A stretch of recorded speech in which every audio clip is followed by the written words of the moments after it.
And that's why when they came to America, they changed it from a sword fighting situation for a code. They changed it to a cowboy code, which says, I'll meet you tomorrow morning or tomorrow evening at sunset in the middle of the street.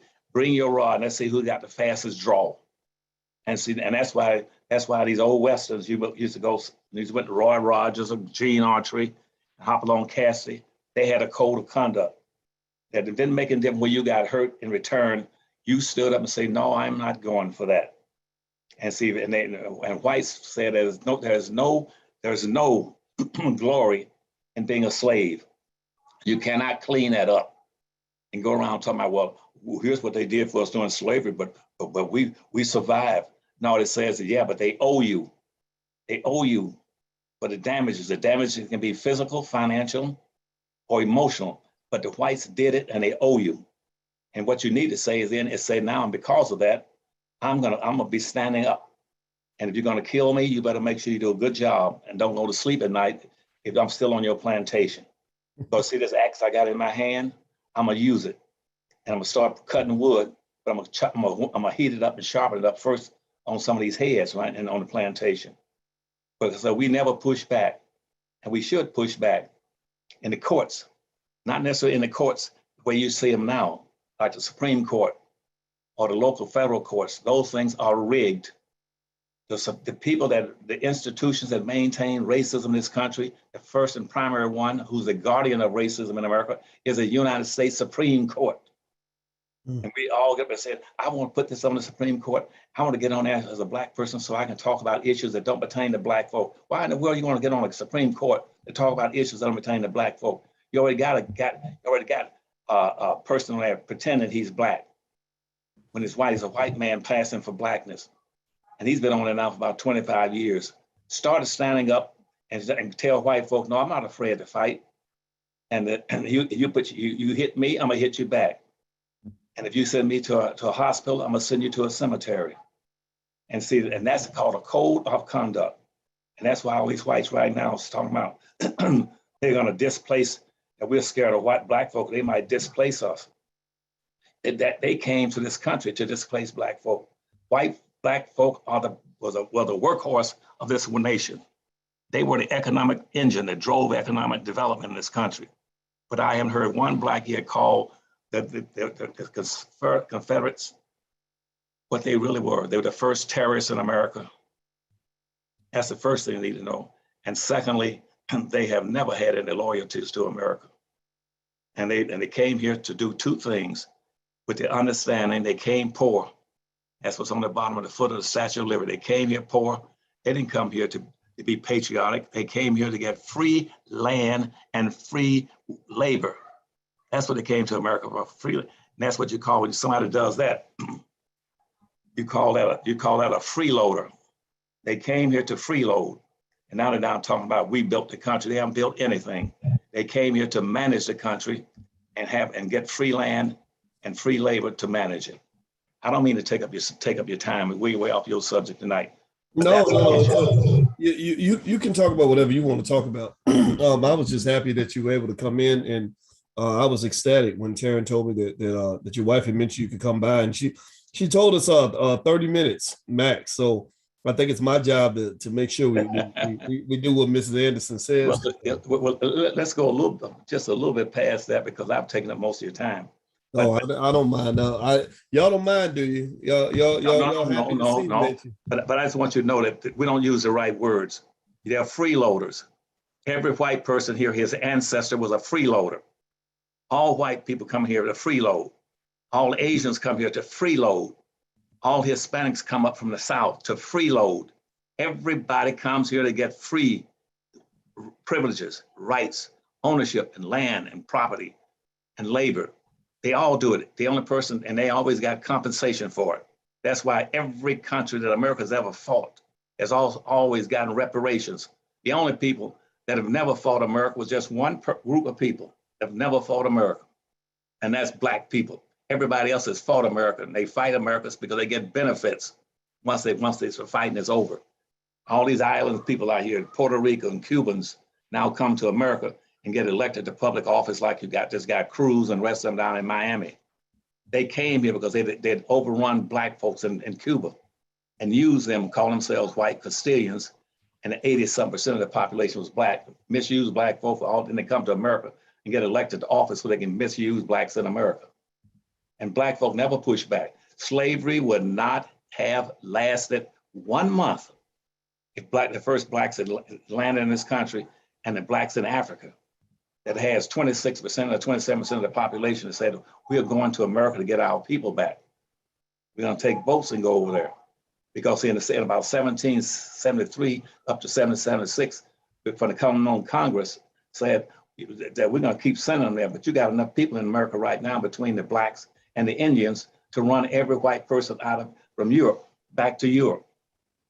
If black were to say, we're not gonna do it, if you think you're gonna put me into slavery and misuse my children and my wife and kill me and abuse me and not never pay me anything and give it all to your friends coming in from Europe for free labor, you got another thought coming.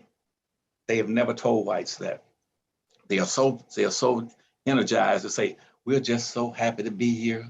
All we want to do is get along with you. We all do it together. No.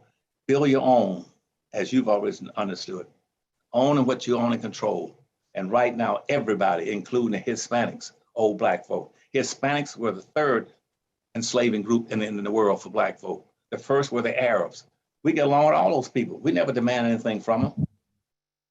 Right now, you should be telling the Arabs in Saudi Arabia all that money and gold houses and gold commodes and toilets. You owe us.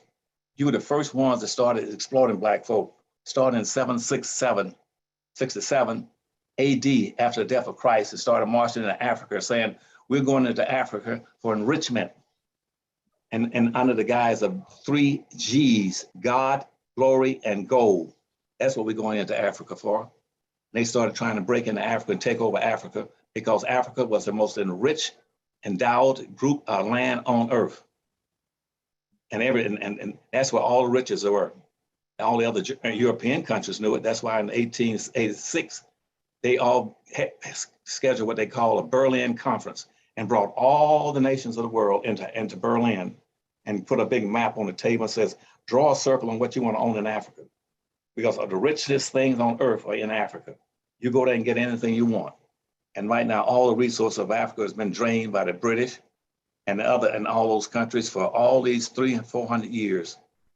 And now South Africa, with some of their silliness over there, the Black Congress over there just approved the darn constitution. It says that China can come there and get all the resources they want, and gave them an affirmative action plan strictly for Chinese. And said our own people in Africa, blacks, cannot be a part of that affirmative action plan. That only Chinese can have affirmative action plans in South Africa. Now, how do you deal with that kind of stupidity? That is rough, raw, unadulterated, stupid. Okay. Well, let me ask you this. There's a recession coming, and a lot of people, and today the stock market crashed pretty bad, and it's been declining quite a bit lately. And I wanted to get your thoughts on that in terms of what goes through your mind when you're seeing, you had 10 years of continuous growth in the market. Now you've got this decline, and a lot of the government debt is over $30 trillion now. And also you just kind of have some bad economic indicators coming up. What do you see for Black folks? Because when everybody else gets a cold, we get pneumonia. I'd love to get your thoughts in terms of what goes through the mind, your mind, as you see all these things kind of happening. Well, I have seen it, and I raised Cain about it when I was associated with as a chairman for economic development for Eastern and Southern governors. I was the chairman. I signed off on every darn penny they could get. And I could give them anything they wanted. All they do is come to me. I had a staff of 45 people down in Charleston, South Carolina, to give them anything they want, equipment and everything else they wanted. But being the chairman, I was the first Black chairman for economic development and for the property disposal program. And out of that, I was trying to warn my country by writing in my book. That's why if you go back to your Powernomics book that you just referred to, the last chapter in there is chapter 8. And it told you right then what's happening right now. It says that you cannot, it's stupid, absolutely stupid. It makes no sense for this country to do what it's been doing ever since 1950s, late 1950s. You can't be that dumb by accident. There's no way, because God, nobody else would send that many stupid people to the earth, put them all in the United States. Because what they started doing when Black folk expressed a concern about getting a better quality of life, whites suggested to them, we'll give you social integration. That's what y'all need. And then the Black folk had never asked for no darn social integration. What they wanted was equality in terms of ownership and control of resources. And so consequently, when blacks go ahead, we'll accept that social integration, then all these whites and all these major cities decided they're going to move out. This country right there, at that point, Dr. Watkins, were they produced about 97% of all the commercial products on earth at that time, in the late 1950s, after World War II. We were the biggest producers of anything you could want. We were the major producers of shoes all around the world, telephones, radios, kitchenware, furniture, clothing, leather, anything you could name, clocks, everything, automobiles. We were the major producers. Whatever all the other countries were buying from us. We didn't have to buy anything from another country. But what white folks did, they said, well, what we'll do is that we're gonna integrate. We'll move out of these cities and let these Black folks take it over. We'll move to the suburbs. And we'll use the 1955 Highway Act by President Eisenhower, and build an expressway out of these urban areas. So then we can move out to the suburbs. We'll call it suburbs, it's a new burb outside the major urban areas. We'll move all of our factories and industries and our cottage industries. We'll move them outside the city to follow our big industries, and we'll vertically integrate them out there. And what happened is they stripped every Black urban city in the United States of all its resources. They stripped them of all the big shops and buildings. They stripped them of the downtown areas. They shifted the tax base outside the city to the suburbs, and then try to figure out how to control the cities from the suburbs. Just like in the Berlin Conference, where all those countries that went into, in 1886, that went into Berlin, decided they're going to try to control all these cities that they set up, these nations. There were no nations. We didn't have all these nations in Africa. There was no Middle East.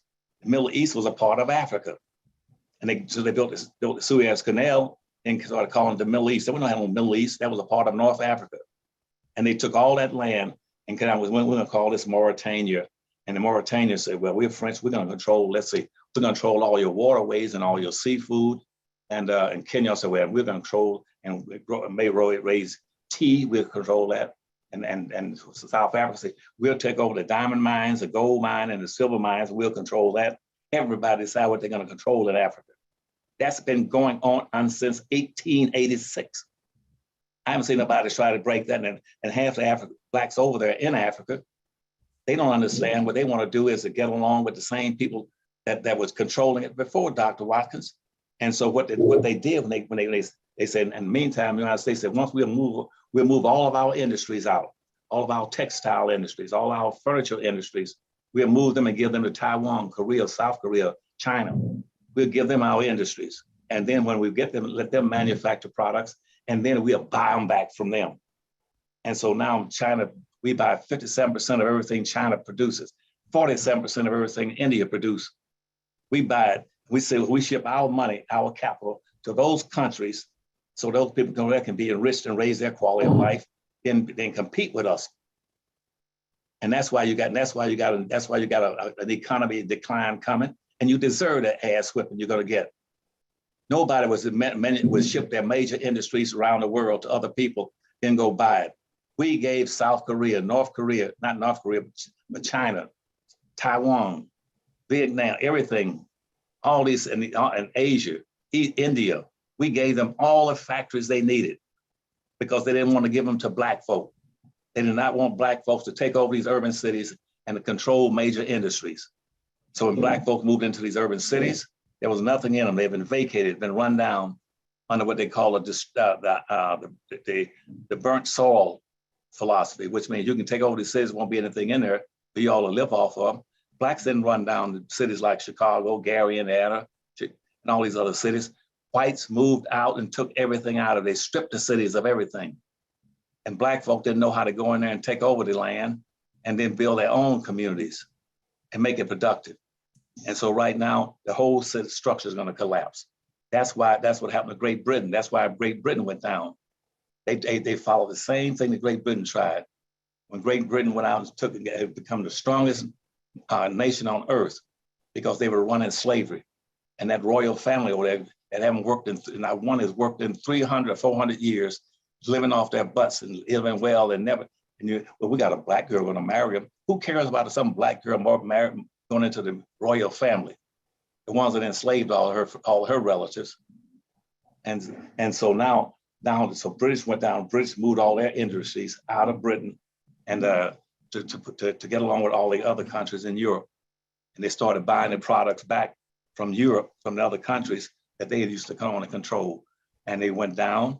That's why the United States is going to go down. And the United States said, well, we're going to become the police force of the world. We set up 700 military installations around the world right now, 700 of them. So the other countries didn't ever put a penny into military capabilities. 700. So that Japan doesn't put any money into military institutions. We put it in there. We subsidize 700 military installations and use our supplies, and the money in your taxes go to taking care of these other countries, along with you gave them all your industries. Now you're giving your tax money to protect them in the military. That's why the United States is running over to Ukraine now to take care of them, and then give them jobs over here over Black folk, and got some historical Black colleges around here that are giving tuition-free education to the immigrants coming to the country. I said, Lord, nobody can be that damn dumb. I mean, you should get license plates saying I is dumb on the bottom of it, and every one of them should be issued to you. And so they can recognize our people way off and without even having glasses to see it. Anyway, I'm gonna mean to preach to you, but it is so profoundly stupid. I just can't believe it. I mean, that is. Well, I think everybody, I'm looking at the chat comments and everybody kind of agrees with you for sure. And I want everybody to know, I know some of y'all may have questions and stuff like that, but Dr. Anderson's time is real short. And Mrs. Anderson gave me strict orders to not keep him here longer than 30 minutes. So what I'm gonna do is ask you one last question right out of the book. And then after that question, I'm going to make sure we follow Mrs. Anderson's directive. And some rest. But also, I'm so happy you're here, and you know how much I love you, and I want everybody to know. I look at Dr. Anderson. He's my second father. I have my father that raised me, and I have Dr. Anderson. And when you got real men like that in your life, it's a very great template to follow. And so, of course, you're always welcome to come back. I'm always happy to see you, and I'm always thinking about you. And so what I'm going to do is actually read. We've been reading your book every week, page by page, line by line, paragraph by paragraph. And we're on page 40, where you're talking about the Powernomics vision for Black America. So what I'll do is I'm going to read about a paragraph, Dr. Anderson, and then I'm not even going to frame it as a question. I'm just going to read it. And I want you to share whatever comes to mind after I read this paragraph. Sound good? Oh, you're like the 900-pound gorilla. Whatever you want, you get. Okay. Well, I might be 900 pounds and look like a gorilla, but that don't make me powerful. That they told me in the old days, they asked, where does a 900-pound gorilla sit? I said, he sit where in the hell he wants to sit. I said, that's the bottom line. And they said, now, if I say Dr. Watkins is a 900-pound gorilla, then you better watch out. And I said, because otherwise, never kick a gorilla in a cage in the butt while you're still in the cage with him. So I said, and you don't mess with Dr. Watkins. He's 900, and you better get out of that cage after you kick him in the butt. That's the bottom line. Well, if you get to the point where you can't fight no more, then you might as well not even be here. So here, I'm gonna read this to you, Dr. Anderson. I'm gonna get your thoughts. And you said the Powernomics group vision is crafted to do a number of things. First, it is called the Powernomics vision to lock into Black America's mind a concept that defines the solution for our racial predicament. We need economic power. This newly coined phrase and vision will keep us from wandering back into the pursuit of limited social goals. Secondly, this vision is very specific. It tells us what we are seeking: political and economic self-sufficiency and competitiveness. Any acts or issues that do not result in greater ownership and control of economic and political resources for Black Americans do not fit the Powernomics template and should be given a low priority. So do y'all hear that? Anything that does not lead to greater ownership and control of economic and political resources. Let's see here. Third, the group vision sets a timetable. Now, you said the year 2005. We're a few years past that, and I'd like to get your thoughts on that. This is a short but workable timetable if we commit ourselves to the task. Any shorter period is unrealistic. Any longer period, and we will be much too far into a predicament of underclass status for any actions to make a real difference. So what do you think, Dr. Anderson? I mean, it's not 2005, it's 2022 now. Well, you're right. See, I used 205 for a reason, because at that point in time, the entire world was fixated on things but outside of the United States, on the Gulf Wars and stuff like that. And this was our chance to break free.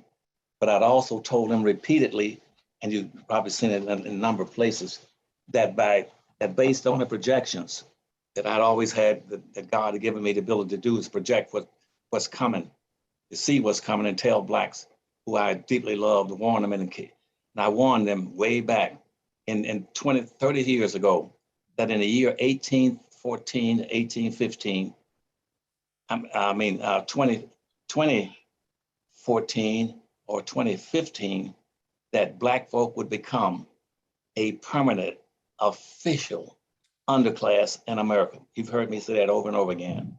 And so in 2014, the United States Department of Commerce and the Department of Census reporting said officially on all the documents that Black folk now are an official permanent underclass.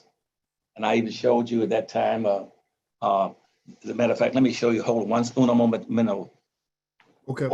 And while we wait for Dr. Anderson, I want to remind everybody, we are hosting a Black Wealth Summit in New Orleans. We're doing it at the same time as the Essence Music Fest, which is July 1st through July 3rd.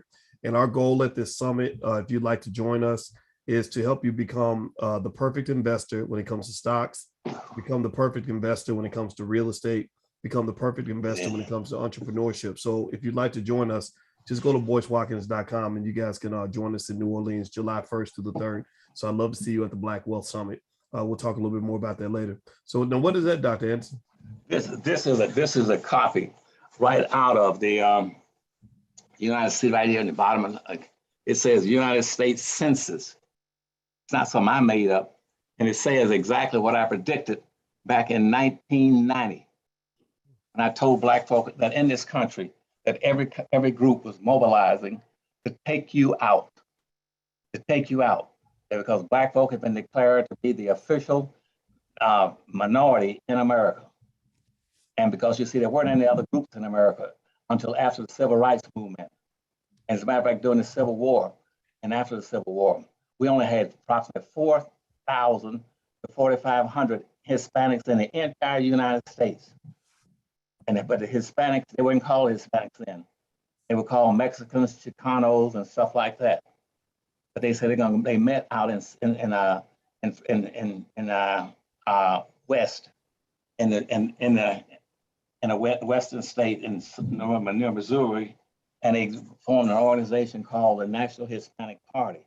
And what they said is that we're going to come together on a collective term called minority, not minority, but called Hispanics. And we're going to take Black folk out of being the number one, the biggest minority in the United States. We're going to take them out. We're going to take them out by the year 2000. And so between that point in time, that was in 1974 and 1975. And that was in 25 years, Hispanics raised their population by counting everybody who could speak Spanish as being Hispanic. And people keep saying, well, they're a minority. They ain't no darn minority. The Hispanics are nothing but whites speaking Spanish. They were the third enslaving group in the United States, in the world. The first ones I told you were the Arabs. The second were the Portuguese. The third were the Hispanics. Hispanics had controlled slavery for centuries. That's why all those islands, countries down there were infiltrated by the Hispanics. That's why they controlled Cuba and Puerto Rico and Virgin Islands and all those other islands down there. That's how the Hispanics came into power. Now, so what they said then is they're going to take over the country by the year 2000. And guess what? They hit it right on the head. Now watch this now, and I'm going to put up here the best of my ability for you to see it. I don't know if you can see it. Let's see, can you read the top of it? Yep. Real median household income by race and Hispanic origin of household 1967 to 2014. Okay. So looks like Asians at the top, Black people at the bottom. Okay, 2014, right? Mm-hmm. Excuse me. So excuse me. Now look at this, Doc. You see about 3-4 lines up there. Can you see those lines? Yep. Okay. Now the lowest line on it is the blue one at the bottom. Yep. You know who that is, don't you? Of course, that's us. Okay. Now above that you got what? What's above you? Hispanic. Okay. Now go up to the next one. The red one. Who is that? White. Okay. And the top one is who? Asian. Okay. Now in this country right now, Asians have the highest per family income in the country. We didn't even have any Asians over here until way after the Civil War. Now look at them. They're over here right now doing extremely well, better than anybody in the country. Now look at see where they started. Look what year they started. Right. Look at that year. What is that? That 19 what? I can't tell. I can't see the year. Because it's at the bottom. I can't see the bottom. Okay, you can't see the bottom. Yeah, right show me the bottom. Okay, it looks like about 1985, 1990. That's right, in 1985. They started pouring in here in 1985. And in that short period, up here at the top, they became the highest grossing group in the country because they have a code of conduct, they practice groupism, okay? And they buy from their own people and nobody else. They told me, said, Dr. Anderson, we don't buy from anybody else. Only you Black folk will buy from any and everybody. You have no common code conduct. You have no sense of need for your own people. You spend your money in less than 24 hours. You spend $1.3 trillion into the hands of all the other groups. You only keep 2 cents out of every dollar you earn every year. 2 cents. That's less, which is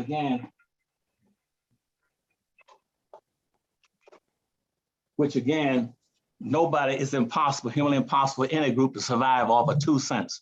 Black people only keep 2 cents out of $1.3 trillion every year passing through their fingers. All the other money goes to the white communities, to the Asian communities. 96% of it go out within a matter of hours. You can't, there's no way you're gonna survive. So this big economy that's getting ready to collapse in this country, we're gonna catch hell because we're already on the bottom. You've been on the bottom in 2014. You just went through a pandemic. You get ready now to go through a major recession. What are you gonna live off of? You don't produce a damn thing except sweat. And all the rich Blacks in the country, they ain't gonna put the money to you. They're hoping now that they'll be the last ones that get pulled in and pulled out and identified because they know whites will come after them sooner or later, but they think they'll be the last ones. They're gonna get the poor Blacks first. That might be true, it might not be true. But right now, we cannot make it. I'm telling you that. There's no way that you can compete with any group. I just showed you the groups. And all of them are way over you. And they're replacing you in everything, in jobs. And come right in your neighborhoods and set up businesses. Your neighborhoods are wide open. You don't have not one community. I still got all these would-be Black leaders in the country always talking about our communities. Quit using the word community. They don't have no damn communities. Blacks haven't got one damn community in the entire United States. Communities is where you store your values, your culture, your history, your language, your wealth, your power, your heritage, and your income, and your opportunities and jobs for businesses. They have nothing.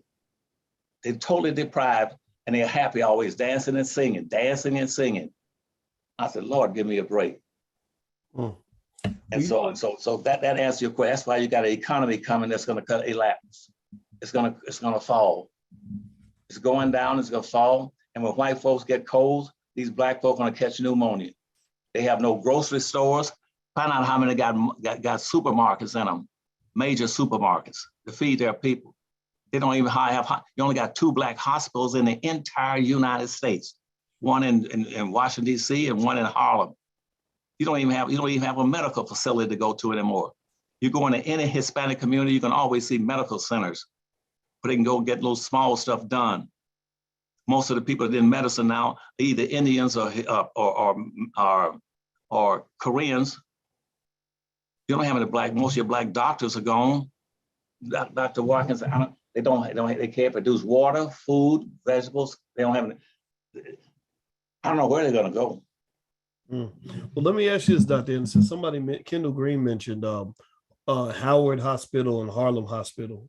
Would you count that as being black? Those are the 2. What else you got? Name me another one. How in the world can 47 million people justify having 2 hospitals? And talk about a virus. You're in a pandemic with virus running rampant with diseases, and you used to say, we got 2 hospitals. Well, we got one that's about 2 blocks long in Harlem, and we got Howard. Howard's getting ready to fold up. You don't have anything. Sometimes I just hate it. I hate it. People say, Doctor, you hate being black? No, I don't hate being black. I hate being on one of the slowest moving, dumbass teams in the world. They won't stand up for themselves, have no code of conduct. Nothing bothers them. And they don't. Well, we'll go to people like Oprah. We got money. That if Oprah and every black who calls himself a multi-rich millionaire or a multi-billionaire, if they lost every penny overnight tonight, it wouldn't hurt black people in America. Did you know that? Rich black people right now can lose every penny right now between now and tomorrow morning. It would not hurt black folk at all in this country. We'll never have black folk. And most blacks wouldn't give a damn. You know why? Because all the rich blacks, they got money. Whether they're at the millionaire or the billionaire level, that money, it does never connect to the black masses in this country. So they ain't got a damn thing to lose. Well, I'll tell you, Dr. Anderson, you definitely gave us a lot to think about, and I know, and I appreciate you staying the extra 20 minutes, and I, out of respect for Mrs. Anderson, I'm going to go ahead and say good night to you, but I hope if you feel up to it, I'd love for you to come back in, next week. Well, actually, next week me and my wife are celebrating our 1-year anniversary, so I'm actually going to be on a trip. So I want everybody to know next week I may not be able to do the book club. I probably won't be able to because I'll be on a cruise ship in the middle of the ocean. You see that, and you're not taking me with you. Talking about Man, we're picking you up tomorrow. I thought you were. Yeah. So now that I think about it, we both our wives, I don't know if y'all know that, but both my wife and Dr. Anderson's wife, they both got their PhDs at Florida State University, and so being married to smart black women is a tremendous blessing, and it keeps you focused and disciplined. And so again, because I'm not going to disobey Mrs. Anderson's orders, I'm gonna go ahead and say good night to you, sir. And I want to say thank you for coming to join us. I really appreciate it. Right. And but now do you have a better understanding when white folks catch colds, we're gonna get pneumonia? Because this is it right here. We're at the bottom in good times, and things get ready to go bad. You know what's gonna happen then. Mm-hmm. You don't only control, you can control any food, gasoline, energy. You don't have a damn thing, period. Well, I'm actually as the last piece, everybody, I'm gonna make a little point about what Dr. Anderson said about Asians and Asian communities. In fact, if you want to, what we can do is maybe we'll just shut down the book club meeting for tonight. And I'm gonna add one point to what you said about, because I looked at that chart, and one thing you notice with the Asian community, not only are they at the top, but that gap between whites and Asians is growing. I noticed it was wider at the end than it was in the middle. And when I think about the Asian community, I think about the time when I taught a class in China one time. and the culture was like night and day. When I was in Chicago, in China, I remember the students really respected the professors. They really worked together. They were really committed to education. And one of the things I will say to you is Black people that want to break away. You know, you got these stupid networks like BET talking, claiming that they own Black culture. These white-owned corporations claiming they control Black culture. And you see what that culture is getting you. The culture is getting you broken families. The culture is getting your Black men locked up on RICO charges and murder charges. The culture is getting your young Black men addicted to drugs. The culture is creating chaos. It's leading people to be broke. And so what I encourage you to do is really understand what a winning culture looks like. And I'm not putting Asians on a pedestal. They have problems too. But a few things that they do that you want to pay attention to, you want to embrace this. Number one, family is extremely important. They don't do that whole broken family, baby mama, baby daddy, craziness that we got in our community. You tend to see the mother and the father and the children, and everybody's protected. Number two, education is very, very, very important. In our community, if you say something about, young men or young people getting more education, they say, oh, you're being a snob or you're being uppity. When I Dr. Anderson, when I created my channel and I said, this is a channel for intelligent Black people, I had some people say, oh, you're being uppity. And I said, what's uppity about wanting to be intelligent? Every Black person should want to be intelligent. What do you want? You want to be stupid? You want to keep on getting used up and screwed over? No, you want to be intelligent. So Asians value education. My friend works at an educational facility, Dr. Anderson, where they get the kids ready for college, and the parents have to pay a little money, and they do the prep test and all that. He said the Asians and the Indians are all bringing their kids. They begging to get their kids in. He said, I cannot get but he said, we offer it for free to some of the Black families, and they don't want it. They don't want to do it. They got other things to do. But your kids out here twerking and playing basketball and throwing footballs and all that. And the kids ain't even ready for college, can't hardly read. And you think that's okay? That's not okay. The last piece, this is the third piece. And Dr. Anderson, I'm going to let you get the last word because I think that's very important. You're the guest of honor. But the last piece, when you were talking about the Asians on that chart, is Asians are very good at practicing group economics. They move as a group. China is the most powerful country on earth right now, and it's going to get more powerful because they move as a group.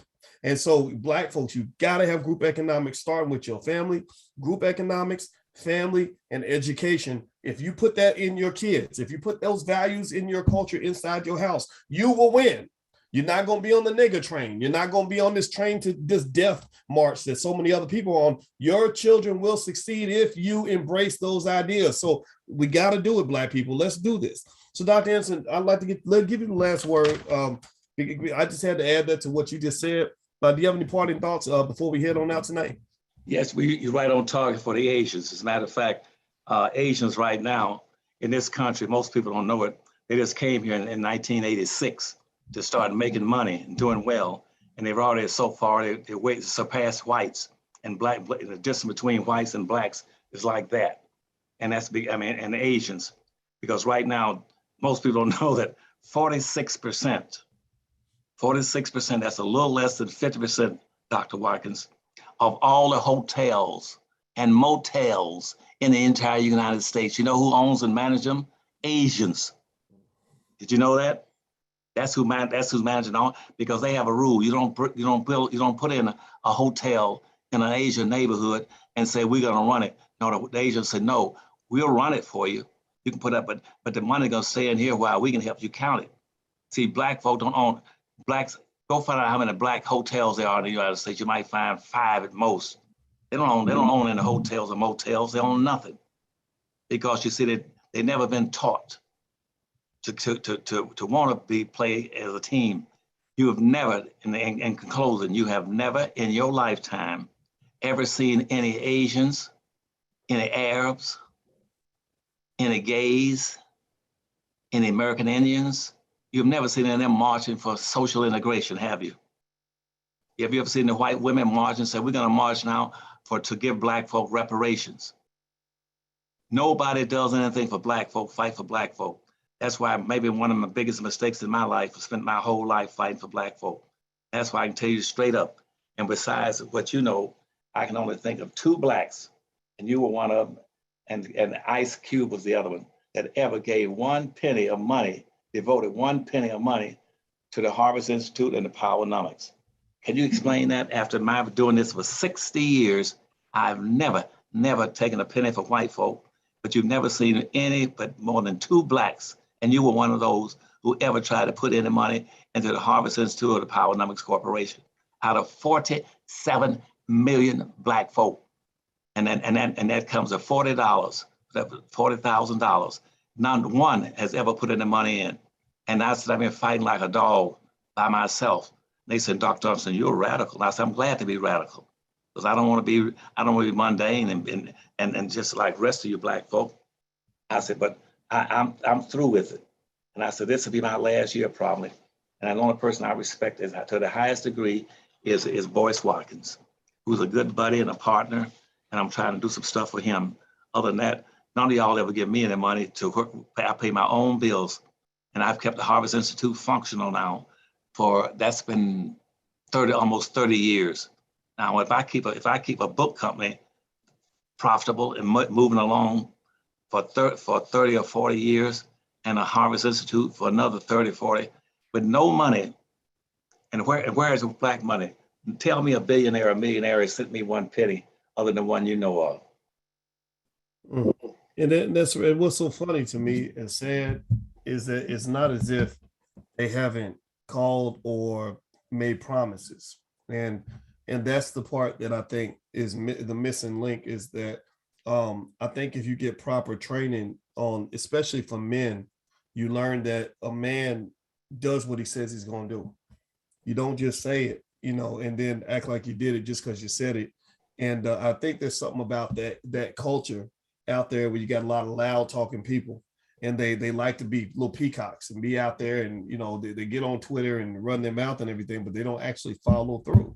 And you have to have that substance. And so everybody listening out, be a people of substance. Build a culture of substance. Go ahead, Dr. Anderson. And everything I see when I read some literature about what some of them are doing in the country, all these loud talking people, they always quoting. Now they don't even call it a quote. What is when you say something and give the pretense that some idea that came into your head? Everything that I always suggested for black folk, they'll come up with it and hide behind it and try to give the impression that it's something they thought about. When most of them, their head is like throwing a marble in a can and rattling around. That's about all that's in there, rattling around, making that noise. They never had a clear idea in their head. If it did, they'll get arrested for smuggling manure. Okay. And so, but anyway, I love you, and I'm gonna get off because the wife's gonna jump me as soon as I get off this. Yes. Let's honor Mrs. Anderson. Everybody, please give a digital thank you to Dr. Anderson. And his website is powernomics.com. If you already bought his books, I mentioned to you guys before. One thing me and my wife did is we just bought a whole bunch of them. And shout out to Ice Cube. I reached out to him about partnering, and we each, I said, look, if I buy 1,000 books, will you buy 1,000 books? And so he bought 1,000, I bought 1,000, and we gave them away. So, feed your community, feed your people, feed them knowledge. Don't just feed them food, feed them knowledge. So if you have some extra money and you want to do a little something, buy some extra copies, buy every copy you can get and just give them away as Christmas gifts when people come by your house, because we are the military for our community. We are the intellectual military, the economic military, and we might at some point have to get a real military because they really are out here shooting people. So God bless everybody. I will email you all about the Black Wealth Summit. If you'd like to learn more about the Black Wealth Summit, it's going to be July 1st through July 3rd. The focus is real estate, entrepreneurship, and stock market investing. And also don't forget, in the Black Business School, we have a hotel investing masterclass, actually, where we've got some hotel investing experts who have literally done $4 billion worth of hotel deals. So feel free to visit the Black Business School and take a look. They can show you everything you want to know about how to actually buy and own these hotels and franchise anything you want to do. All right. So thank you again, Dr. Anderson. Okay. And thank you. And tell my friends in Detroit, Herb and Gary, I said hi, and I wish them the best of everything. And if I get stronger, I'm gonna be with them. But I just been weak so long, and I just hate being weak and down. I hate getting old, and I've been fighting the aging with both tooth and nails, but I haven't been able to meet it.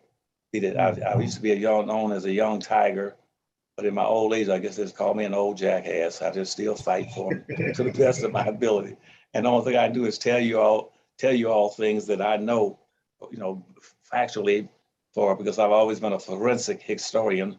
I'm the only one of this kind as a forensic historian. I don't just repeat what somebody else said or what I heard. I do critical analysis, just like taking a person who just got murdered, taking them into a mortuary and having a forensic examiner check and see what killed them. I will always tell you what killed you and what is killing you. And most of the other guys I see, they're always trying to find some kind of opportunity to get their name in the paper or to do something.